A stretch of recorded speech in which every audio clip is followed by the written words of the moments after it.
Kaixo, ongi etorri hemen saiora. Gaurkoa gainera lehen saioa dugu eta, nola ez, hemen saioa jaio da, amatasuna gaian inguruan aritzeko, begirada ikuspegi feministatik. Eta, saioaren izena, hemen saioa badator, ama ume, liburuaren oinarrietatik edo hortik egituratzen da, eta nola ez, gaurko lehenengo saio honetan, gonbidatuak, liburu horren egileak izan martziren, ez ditxu tamalez ez izan detorri, baina gaurkoan hemen dugu Erika Lagoma, ongi etorri. Mila esker. Eta, jakita besterik gabe urrengo saio hauetan, gaia hori dela, liburuaren oinarri berdinetik, asmoa bada amatasuna, prisma edo begirada ezberdinetatik, hausnartzea, solasaldi bat eukitzea, eta hortarako saio bakoitzak gonbidatu ezberdin bat ekarriko dugu, gehienetan amak, baina ama ez direnak ere izango ditugu hemen, aitaren bat ere bai, espero dugu, eta hori da asmoa, ez, pixka bat elkar konpartitzea, eta prisma edo leku ezberdinetatik gai honen inguruan aritzea. Bai, hori da, ez, azkenean amatasunetik, baina baita feminismotik begiratzen, uste zuen helburua liburuarekin ere bazen, inertziak apurtzea, baina baita ere gure buruarekin adiskidetzea, edo ez, eta pixka bat hor bilatu, ez, erpinetara jo ordez, ez, aliantzak sortzeko eta ez elkarri begiratzeko helburua bizigarriago egiteko gure amatasunak. Eta egia da saio bakoitzan, asmoa badugula agian espezifikoki gai zehatzago bat lantzeko amatasuna bueltan, baina gaurkoan esan bezala, pixka bat asmoa litzateke gaia mai gaineratzen hastea eta pixka bat orokorren eta batik bat zen liburuan oinarritutik, eta besterik gabe hortaragoaz. Bai, eta hortaz formatuarekin edo nahi baduzu hasiko ginateke, hori nik justo irakurle talde batean egon naiz, aurten, suerte hori eduki dut, hori gainera emakumeen historiaren bilakeran, eta momentu batean, beste kide batek esandako edo idatzitako zutabean esaten zunez gizonezko gutxi ari direla, gizon gazte gutxi, dagoela euskal literaturan, eta aldiz emakume asko gazte oso lan ona egiten ari direla, ez? Eta hortaz ari ginela, literatur saioa gidatzen duenak esan zuen. Emakumeak dena dugu kontatzeko. Oraindik, ez? Eta dena horretatik amatasuna euskal literaturan badagoela uste duzu, hortik abiatu duzute ere bai, zeren ez da gai bat hartzea, baizik ez, biak gustatzea, ez? Euskal literatura eta amatasuna. Ez dakit, plazan dago? Bai, hor, Katix Agirrek erraten du amek ez dute bere liburuan, ez? Amak kontatuak izan direla orain arte, amatasuna esango nuke presente egon izan dela, baina ez amok hitza hartuta, ez? Eta orain azken bolada honetan badagoela eraldaketa hori, ez? Amak hitza hartzen hasi gara eta amatasuna hitz egiten, ze amak ere egon dira lehenagotik idazten, baina igual ez dute beren beregi amatasunaz idatzi. Ni hor, gai honen inguruan azken urtean edo orokorrean arte eszenikoen bueltan eta bereziki hori orain fikzioan edo serietan eta entzutun dola gerozta gehiago aldarrikapen hori ez, gidoilari diren emakumeengatik edo hori askotan emakumeen historiak idatzi dituzela gizonak eta emakumeak egon badaudela gidoigintzan, baina etzaiela inoiz ematen horrelako historiorik edo kontatzeko aukera, ez? Eta gaur egun orainek egiten olako pagada monumentala, baina esan dut, jatorri senegaldarra duen pertsona baten bizipena kontatzea, estatu batutako gidoilari baten ikuspegitik idatzita, ez? Eta esatuzu, gaur egun ikustu gaudela jende asko hori zalantzan jartzen dugun, edo horrek zentzua ote duen, eta zenbat aldiz gertatu den hori emakumeekin, ez? Eta oraindik ere hori aintzat hartzen ari garela, baina oraindik ere ez zaigula espazio hori ematen edo aukera hori, ez? Zakit. Bai, eta horrez, zuke aipatu duzu ez, gizon gutxi daudela, eta ziurrenik datuak hartuko bagenitu objektiboki eta kontutan hartuko bagenu argitaletxetara zenbat lan bialtzen diren, seguraski emakumek bidalitako lanak ehuneko baxu bat izango lirateke, ez? Baina badirudi Ez, lau emakume agertzen badira ja asko dela, ez? Baina bertsolaritzan hori ere argi ikusten da, ez? Aldaketa bat ematen ari delako, ez? Sensazioa dugu, baina gero datuak hartzen badituzu, plazan dabiltzan emakumeak 120 dira. Bai, ez, edo zegin barru zute podcast bat amatasunaren inguruan, ze bombo, ez, azken aldean, eta beno, proportzioan ezakit zenbat podcast egongo dien, ezakit zenbat egingo duten amatasunat, akaso ez, beharrezkoa, eta munduan dauden amak kontutan edukita, gutxi, ez? Osea, eta bizipen. Pentsa futbolak ze espazio hartzen duen informatibo guzietan, tertulia guzietan, eta hori inork ez du zalantzan jartzen, ez? Eta amatasunaren inguruko 3 liburu argitaratzen dira, da ja da, Ja, bai, gehiagi, ez? Hori, buen sentsazioa, bai. Bai. Eta hortaz zeratago hori, igual ere ginen gehiago ikusentzunezko literaturan bueltan, baina orokorren uste duzu, eta ezakit hortan justo gu bagaren oso pertzepzio objektiboa dugunak, segia da azkeneko 2 urte betan batzuk liburan arira, gu garelako ere jaz, amatasun eta feminismotik hausnartzen eta horrela, uste duzu amatasunan gaia gizartean plazan dagoela? Leku hartzen ari dela? Igual leku hartzen ari dela, bai esango nuke plazan dagoenik eta plazaren erdigunean ez da gutxiago ere, ez? Gehiago da sensazio hori aipatzen genuena, 4 gauza ateratzen dira eta jaien dartearentzat gehiegizkoa da, ez? Uste dut hori dela gehiago, bai, ikusten ari garela, gero eta ahots gehiago ari direla mintzatzen amatasunari buruz, eta oso interesantea dena da feminismoaren barruan ere bai, ez? Eta, bueno, ja nola uztartzen dugun hori, ze azken urteetan feminismoaren hildoa ez da izan hori, ez? Izan da pixkat amatasunari bizkarre ematea, ez bakarrik instituzioari, baita bizipenari ere, eta, bueno, ustut momentu interesgarri batean gaudela feminismoan ere, ez? Bueno, egon behar du diskurso antimaternalista batek, zergatik ez? Baina eske emakume feminista asko ere amagara. Orduan, ustut elkarreri begira jarri behar dugula eta elkarrentzun, ez gaituela inora eramaten ukatze horrek.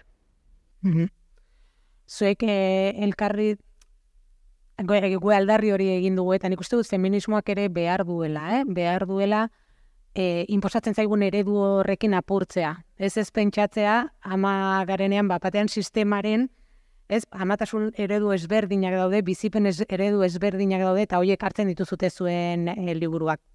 Zer bultzatu zintuen bizipen ezberdinak hartzera, batipat, eta zergatik horiek? Bueno, nik uste alde batetik, bai patriarkatuak, baita ere feminismoaren barruan, eta noski ulertzen dut eta ezinbestekoa da, feminismoak egin duen ibilbidea, ez, ukatzeko amatasun hegemoniko hori, baina iritsi garela puntu batera pixkat infantilizatzen gaituzela bai patriarkatutik eta bai feminismotik, ez, ama izan garelako ez gaitu patriarkatuak guztiz abduzitu eta aldarrikatzen ari garena da, existitzen dela esperientzia hau emakume feminista asko ama garela eta tokatzen dela amatasunei eta beti pluralean begiratzea feminismotik, eta hor dagoela erronka oso interesante bat, ez? Eta ze ekarpen egin dezakegun guk feminismotik amatasunari begira. Eta gero bigarrenik zergatik hoiek aukeratu, argi genuena zen amatasun ereduak, eta ez da bakarrik etxeko aingeruaren hori, ez? Oain beste muturreko eredua da, ez? Ama hori, zaintza guztiak delegatuko dituena, realizatuko dena bakarrik sistema produktiboaren katean, eta ikusten dugu ez dugula nahi ez bat ez bestea, ez? Hor bilatu behar direla zirrikituak. Orduan bai elkarrizketatuko genituela ezarria dagoena zalantzan jartzen duten pertsonak, bere zailtasun guziekin, ze gauza da zalantzan jartzea, eta gero zure egunerokoan ze praktikak lortzen dituzun, ze denek egiten dugu alduguna. Baina behintzat bai, zalantza hori egotea, eta hortik beraien burua feministatzat zuten personak elkarrizketatzea feminista, esan da bere zentzu zabalenean. Ze profil hartu? Egia da sirati bagenekiela, liburu bat zerbait finitoa denez begira da asko kanpoan geldituko zirela, eta hori izan da pena handi bat, baina bueno, realidadea hori zen. Eta saiatu garena da, pixkat ertzak ikusten, baino gero gure inguruan ohikoa den hori ere plazaratzen. Eta, klaro, gure inguruan zer da ohikoena, gu garen hori. Eta gure kasuan da, emakume euskaldun, zuria, ikasketa duna, klase ertainekoa edo langile klasekoa bada ere baldintza, bizitzeko, baldintza duinak dituna. Eta orduan izan da pixkat oreka bat, bai argi genuen egon behar zuela ama ez izatea erabaki zuen emakume batek, amatasunak emakumeak ama izan baina askoz lehenagotik zeharkatzen gaitulako, eta oraindik ere inposatutako mandatu bat delako jendarte honetan, eta hau ezin dugu ahaztu, gero ama bakar batek egon behar zuela, gero azkenean klasearen marra horrek zeharkatzen ditugu gure bizitzako esperientzia guztiak eta amatasuna noski, gu aritzen gara aukeratzeaz, baina badago jendea zintuen aukeratu, Hori biztaratzea ere bai migrazioarekin batera, adopzioa, banaketak, gero atera dira, tratu txarrak, atera da gaixotasuna, egia da, gero elkarrizketa bakoitza izan dela matriuska bat, eta hasieran bagenuen beldur hori, igual denek berdinak kontatuko digute baizera, bakoitzaren bizipenetik zenbat gauza ateratzen diren, eta segitu izan bagenu elkarrizketak egiten zenbat ari muturraterako lirateken hortik, eta podcast hau oso aukera hon bat da, beste lanean ari den beste jende askorenarekin batera, aritik tiratzen jarraitzeko. Eta nik uste dut ere berez nahi gabe egin zuten gauza bat bada ere, naiz eta zu egoera horretan ez ikusten nola zeharkatzen gaituzten gauza batzuk amankomunean.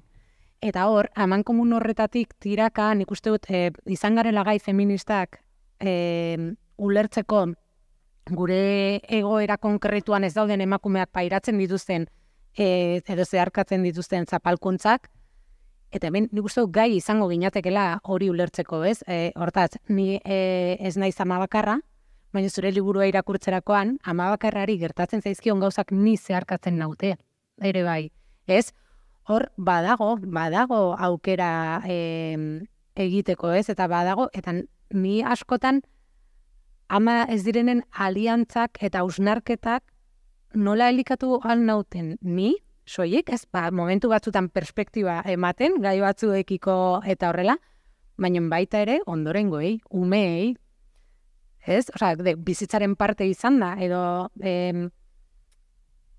horretan, ezakit nola esan ez dela horren urrun egon behar ama eta ama ez garen feministen arteko arrakala, txikiagoa beharko luke izan naturaltasunez, baina zaila da momentu batzuetan, nik uste denborak jaten gaituelako, eta sistemaren opresioaretik. Azkenean, zer behar dut izan, nahi dut ondo egin, eta hori bai emakume guztiak zeharkatzen gaituela.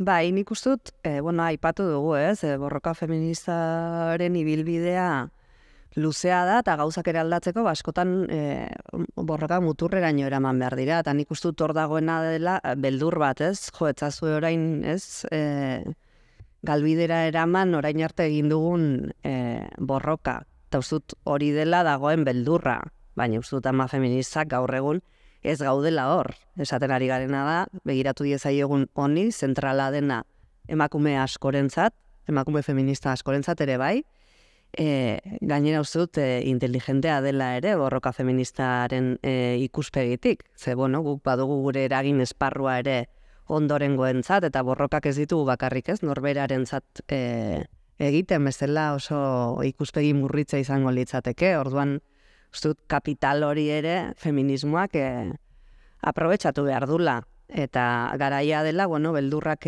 alde batera utzi eta gu ere preste entzuteko preste egon, ama ez diren emakume hori eta beldur horiek nondik dato zen, eta zuk esan duzun bezala, horrek gu ere elikatzen gaituelako, Eta, denak seguraski ipar berdina daukagu, eta aipatu duzun bezala ere, ez, feminismoaren barruan eta feminismoak erakutsi digu beste zapalkuntzak ere ikusten eta, ez, intersekzionala dena eta, ez, bakoitzak bere trintxeratik ezin duela ulertu bere borroka. Hau berdin, hor kokatu behar garela uste dut eta seinalatu behar duguna dela sistema. Eta ez elkar seinalatu horrek ez gara matza inora. Baina hori ez, igual denak ez gara ama edo guraso, baina denak gara norbaiten ama seme alabak, ez? Eta azkenean horre badago unibertsaltasun bat, azkenean amatasunaren esperientzia ez da soilik zure lehenengo pertsonan bizi baldin baduzu, ez? Azkenean honek ere gero, izango dugu aukera segurazki beste saio batzuetan, baina ama ez diren edo erabaki propio zartzen ez dutenek ere, normalean ondokoen amatasunak ere eragiten duzuan, ispilu, gauza asko jarte ditulako zalantzan, ez? Ez dakit, zuetzat liburu honen bitartez, aipatzen garen feminismoaren kontestu egoera hontan zei izan egin nahi izan, ze helbururekin edo ze aportazio egin nahi zen duten. Eta nire iritzia da, nire gustatzen dena da, zegia da askotan olako espazio feministeetan, eta askotan eztabaidatzen dela oso modu teorikoan, eta hitza handiekin eta niri ez berezik gustatzen dena zuena dela oso betik datorren aportazio bat, ez? Hori testigantza realetan eta txikitasunetik, baina zakitzuek nola ze ikuspegitik edo egin nahi zenuten aportazio. Guk hori argi genuen, ez? Hitz egin dezatela amek amatasunari buruz, ze guain arte amek ez dute hitz egin amatasunari buruz. Eta gero auzitan jartzea ere jakintzaren gaia, ez? Zer den jakintza, eta jakintza bakarrik ez dela akademikoa. Iritsi garen puntura, noski jakintza akademikoaren ondorioz, baina baita egunerokoaren jakintza pilatu dugulako eta horri balioa eman behar diogulako, ez? Batzutan gertatzen da kontuz bizipenekin, ez? Teoria kolokan jarriko digun, baina nire galdera da. Bizipenak ez badira kontuan hartzen eta horrelako gai batean ze esanik ez, nondik eraikitzen da teoria hori, ez? Eta uste dut bizipenak zentroan jartzea ezinbestekoa dela, hori badelako ere Durangoko jardunaldi feministetan egin zen amatasunari buruzko tailer bakar horretan jaso genuen zerbait eta oso azpimarratuta ez ditugu ezagutzen elkarren esperientziak. Amatasuna bizi dugu bakoitzak bere etxean sartuta, gure movida izango baliz bezala, politikoa izango ez balitz bezala, eta entzun diez aiogun elkarri. Eta liburua irakurtzen duzunean, konturatzen zara, asketzaita uniri bakarri gertatzen. Hemen badago errepikatzen den patroi bat naiz eta bakoitzaren bizipenak diferenteak diren, eta patroi hori da, ezarria zaigun sistema hori, eta sistema esaten dugunean, askotan geratzen da oso ente abstraktu bezala, ari gara hitz egiten, sistema sanitarioaz, judizialaz, hezkuntzaz, bikotea nola osatzen den balin badago, familiaren egituraketaz horretaz guztiaz ari gara.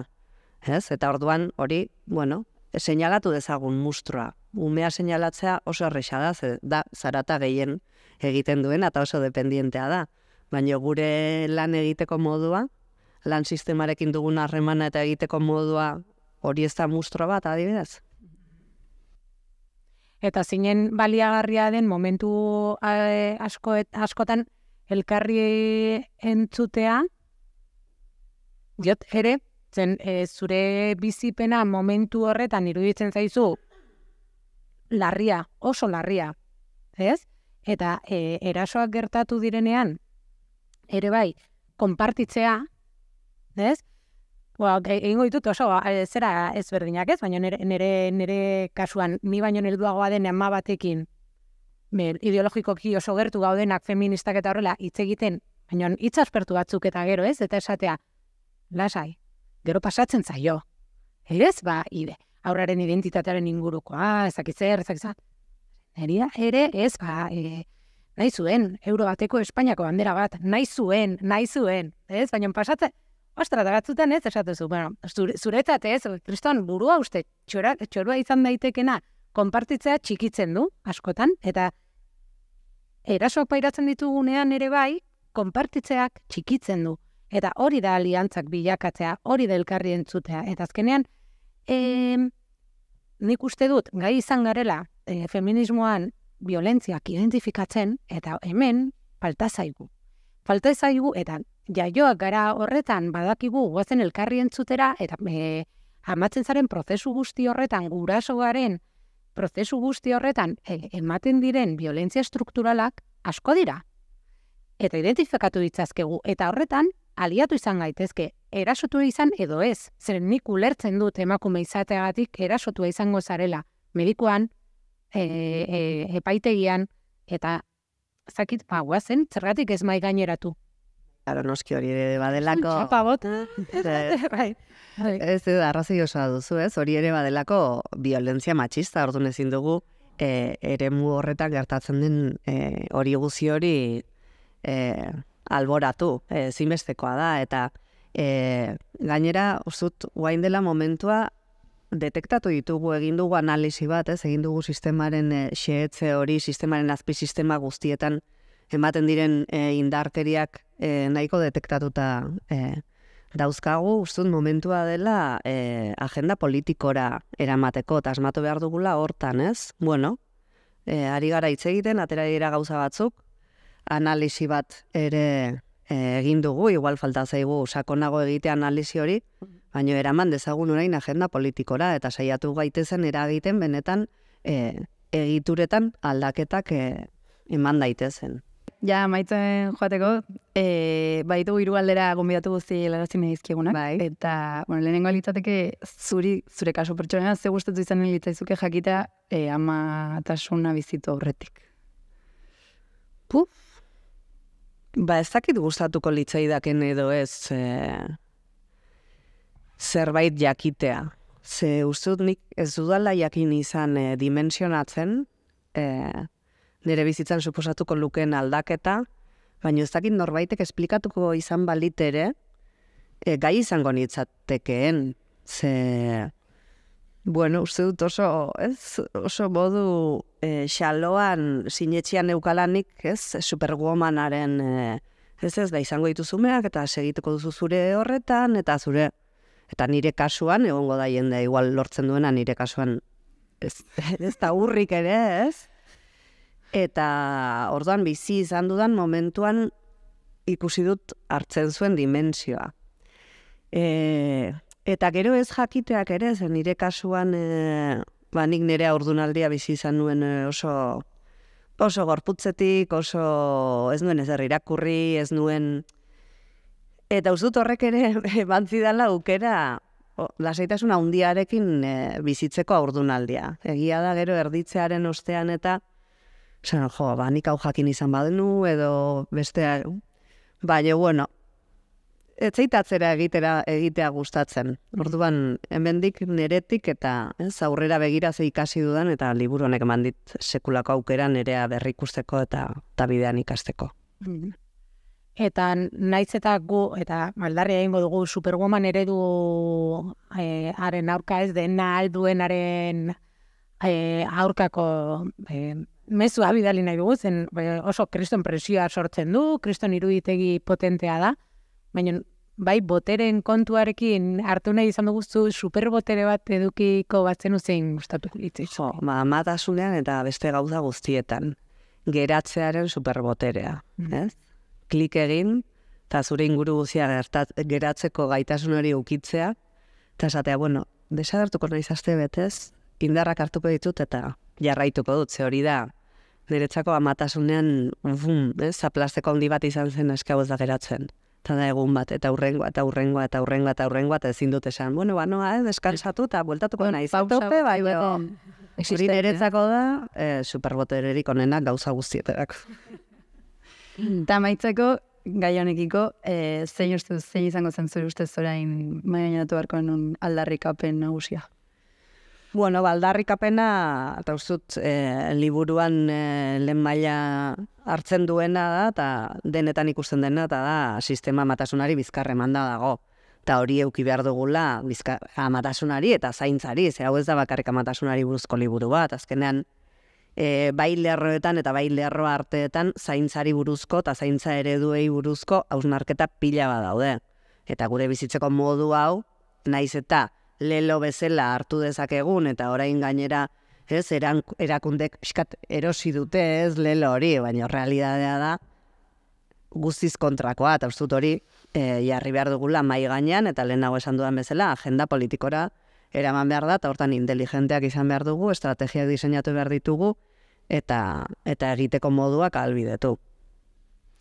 Oso ondo, Erikako, gombiatu guzti ari diego oparitzen, Superwoman horren kontra, baina bai superbotere hori, ez dut garatzeko aukera baldin badugu, gure txikitasunetik ez duguna hemen saio denez mediokridadearen aldarrikapena egiten dugu.